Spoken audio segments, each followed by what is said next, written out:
اعوذ باللہ من الشیطان الرجیم بسم اللہ الرحمن الرحیم۔ چونکہ اس سے پہلے آیت آ چکی ہے سنفرغ لکم ایھا الثقلان، دو بھاری قافلے جو ہیں اللہ تعالیٰ کی مخلوقات میں سے، ایک قافلہ انسانیت اور ایک قافلہ جو جنوں پر مشتمل ہے۔ اب یہاں اس آیت میں آیت نمبر 33 میں براہ راست ان سے خطاب ہے، اے گروہ جن اور اے گروہ انس، یا معاشر الجن والانس ان استطعتم، اگر تمہارے اندر استطاعت ہے، طاقت رکھتے ہو، ان تنفذوا من اقطار السماوات والارض، کہ تم نکل بھاگو آسمانوں اور زمین کے دائروں سے، کناروں سے، تنفذوا تو نکل جاؤ، لا تنفذون الا بسلطان، نہیں نکل سکو گے مگر اللہ تعالیٰ کی سند کے ساتھ۔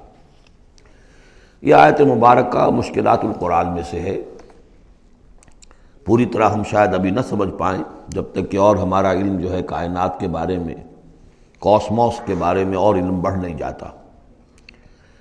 لیکن یہ کہ عام طور پر یہ سمجھا گیا ہے کہ یہ انسان اور جن جو ہیں ایک حد تک ان کی رسائی ہے اس کائنات کے اندر، اس سے آگے نہیں۔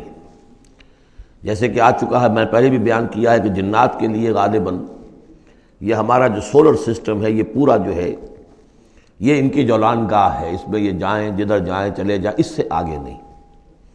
انسانوں کا معاملہ یہ ہے کہ وہ اس کے اندر بھی جو بھی فاصلہ طے کرتے ہیں، وہ ظاہر بات ہے کہ وہ اس کے لیے مشینیں ایجاد کر کے جہاں تک جا رہے ہیں، لیکن اس پورے سولر سسٹم تک بھی ان کی رسائی ممکن نہیں ہوگی۔ لیکن یہ کہ ایک گمان میرا ہے جو میں آپ کے سامنے پیش کر رہا ہوں کہ قرآن مجید جب آسمانوں اور زمین کی بات کرتا ہے تو وہ مراد ہوتی ہے کل کائنات، کل یونیورس، اور کل یونیورس کے کناروں سے نکل بھاگنا، اس کے کیا معنی ہے؟ اس کے معنی یہ ہے معدوم ہو جانا، یعنی یہ کہ جہنم میں پڑنے والے چاہیں گے کہ ہم معدوم ہو جائیں۔ کاش کہ جیسا کہ ہم نے پڑھا تھا سورہ نساء میں، فَكَيْفَ إِذَا جِئْنَا مِن كُلِّ أُمَّةٍ بِشَهِيدٍ وَجِئْنَا بِكَ عَلَىٰ هَٰؤُلَاءِ شَهِيدًا۔ اس روز انسان چاہیں گے کہ اس طرح زمین شق ہو جائے، وہ اس میں دھس جائے اور زمین اوپر سے برابر کر دی جائے۔ یہ تو ہوگا یوم الحساب کو۔ لیکن سوال یہ ہے کہ من اقطار السماوات والارض، تمام آسمانوں اور زمین کے کناروں سے نکل بھاگنا، معدوم ہونا، یہ بھی بس میں نہیں ہے۔ اللہ کے اذن سے ہی ہم بنے ہیں، ہمیں وجود عطا ہوا ہے، اور اللہ ہی کا اختیار ہے جو ہمیں معدوم کر سکتا ہے۔ ہم لاکھ چاہیں کہ معدوم ہو جائیں، معدوم نہیں ہو سکتے، یہ بھی ہمارے اختیار سے باہر ہے۔ اذن رب ہی ہو تو ہم معدوم ہوں بغیر اذن رب۔ یہاں پر ویسے جو اللہ بسلطان، اللہ کا حکم، اللہ کی مرضی، اللہ کی سند، اس طرح کی کوئی بات ہے، اگرچہ عام طور پر بات وہ سمجھی گئی ہے جو پہلے میں نے بتایا ہے، میرا گمان یہ ہے واللہ عالم۔ بہرحال مشکلات القرآن میں سے ہے۔ فَبِأَيِّ آلَاءِ رَبِّكُمَا تُكَذِّبَانِ، تو تم اپنے رب کی کن کن نعمتوں اور کن کن صناعیوں اور کاریگریوں اور کن کن قدرتوں کا انکار کرو گے۔ یرسل علیکما شواظ من نار، تم پر پھینکے جائیں گے شعلے بھڑکتے ہوئے آگ کے، ونحاس، اور دھواں ملا ہوا، وہ آگ جس میں کہ دھواں ملا ہوا ہو، فلا تنتصران، پھر تم بدلہ نہیں لے سکو گے۔ فبأي آلاء ربكما تكذبان، فإذا انشقت السماء، جب آسمان پھٹ جائے گا، فكانت وردة كالدهان، تو ایسے ہو جائے گا گلابی رنگ کا جیسے کہ تیل کی تلچھٹ ہوتی ہے۔ جب تیل کو صاف کیا جاتا ہے تو اس کے نیچے جو تلچھٹ رہ جاتی گلابی رنگ کی۔ فبأي آلاء ربكما تكذبان، فيومئذ لا يسأل عن ذنبه انس ولا جان، تو اس روز کوئی پوچھنے کی ضرورت نہیں ہوگی ان کے گناہوں کے بارے میں، نہ انسانوں سے نہ جنوں سے۔ اللہ تعالیٰ پوچھے گا، حساب کتاب بھی ہوگا، لیکن یہ کہ اپنی جگہ پر ہر ایک کے چہرے پر لکھا ہوگا اس کا انجام۔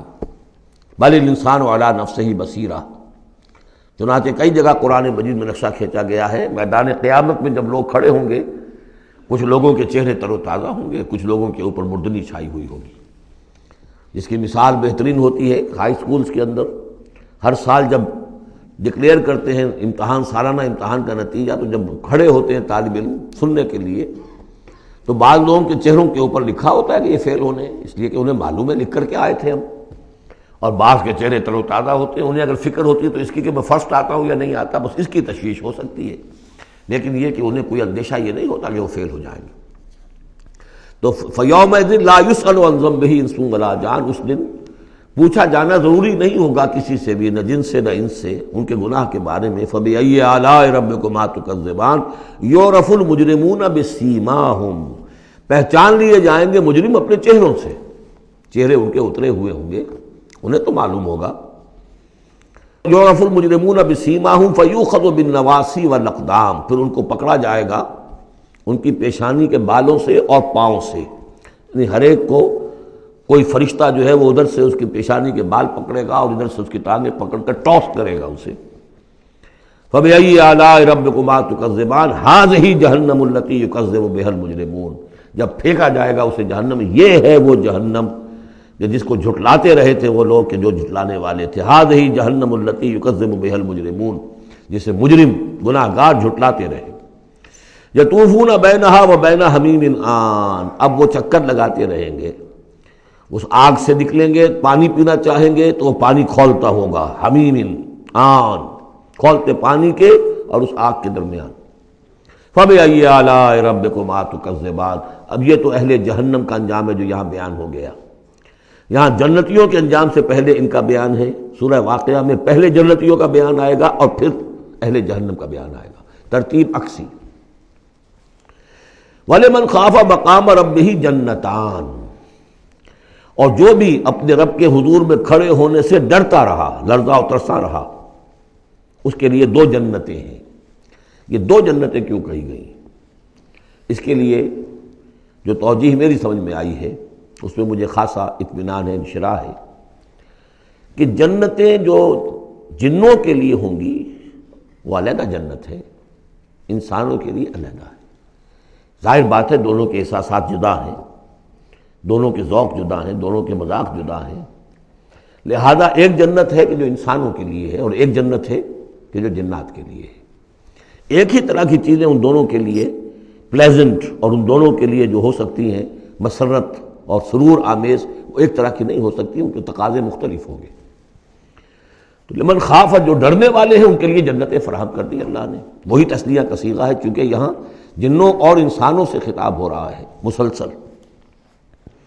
یہ جو جنتان ہوں گی یہ ابتدائی جنتیں جن کا ذکر یہاں ہو رہا ہے، اس کے بعد دو اور جنتیں ہوں گی۔ تو جنتیوں کے دو درجے ہیں، ان میں جنات بھی ہوں گے انسان بھی ہوں گے، تو چار ہو گئے۔ کمتر درجے کے جنتی انسان اور جن دو، اور برتر درجے کے جنتی انسان اور جن دو، تو دو اور دو چار۔ تو یہاں پر اس سورہ مبارکہ میں چار جنتوں کا ذکر ہے۔ پہلے یہ کمتر درجے کے جنتیوں کا ذکر ہو رہا ہے۔ وَلِمَنْ خَافَ مَقَامَ رَبِّهِ جَنَّتَانِ فَبِأَيِّ آلَاءِ رَبِّكُمَا تُكَذِّبَانِ ذَوَاتَا أَفْنَانٍ، اس کی بہت سی شاخیں ہوں گی اس جنت کی۔ صدق اللہ العظیم۔